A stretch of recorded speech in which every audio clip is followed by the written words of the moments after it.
Hi hello, ഞാൻ നിങ്ങളുടെ രാജി, സ്നേക്ക് രാജി. ഇത് കണ്ടോ, കുറച്ച് ജാമ്പയ്ക്ക.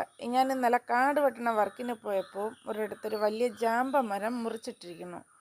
അപ്പോൾ നിറച്ച് ജാമ്പയ്ക്ക ആ മര ചില്ലകളിലുണ്ട്, കൊമ്പുകളിൽ നിറച്ച് കിടക്കണം. അങ്ങനെ ഞാൻ കുറേ ജാമ്പയ്ക്ക വാരി പറക്കി കൊണ്ടുവന്നു, വീട്ടിൽ കൊണ്ടുവന്ന് ചുറ്റുവട്ടത്തെല്ലാവർക്കും കൊടുക്കാമല്ലോ. അത് കഴിക്കട്ടെ, എല്ലാവരും കഴിക്കട്ടെ, നമ്മുടെ ആഹാര സാധനമല്ലേ, നാച്ചുറലായിട്ട് കിട്ടണമല്ലേ, ഒരു വിഷവും ഇല്ലാത്ത സാധനമല്ലേ എന്ന് കരുതി കൊണ്ടുവന്നു. പക്ഷേ ഈ മഴ സമയമാവുകൊണ്ട് നമ്മളെല്ലാവരും പ്രത്യേകം ശ്രദ്ധിക്കണം. ഇവിടെ കൊണ്ടുവന്ന് പൊളിച്ച് കഴിക്കാൻ നോക്കിയപ്പോൾ നിറച്ച് പുഴുവാണ്. നിറച്ച് പുഴുവെന്ന് പറയുമ്പോൾ ഈ വിരുവിരുവിരാ ഓടുന്ന പുഴുക്കൾ ഇതിനകത്ത് സ്പോഞ്ച് പോലെ കൂട് കൂട്ടി പൊളിച്ച് നോക്കുമ്പോഴേ നമുക്കറിയാം പുറത്ത് നല്ല മേനിയായിരിക്കും.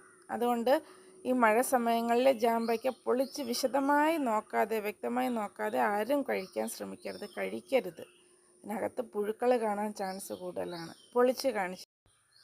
ഇതിൻ്റെ പുറം കാണാൻ നല്ല ഭംഗിയല്ലേ,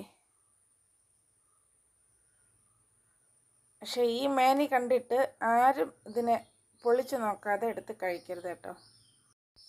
ഇത് നോക്കിയേ, കണ്ടോ, ഇതിൽ നമ്മൾ ഈ സ്പോഞ്ച് പോലെ ഇരിക്കുന്ന സാധനത്തിൽ പുഴുക്കൂടാണ്.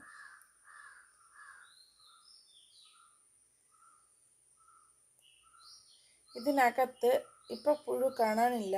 ഇതിനകത്ത് പുഴു വിരുവിരുവിരാ ഓട്ടമാണ്.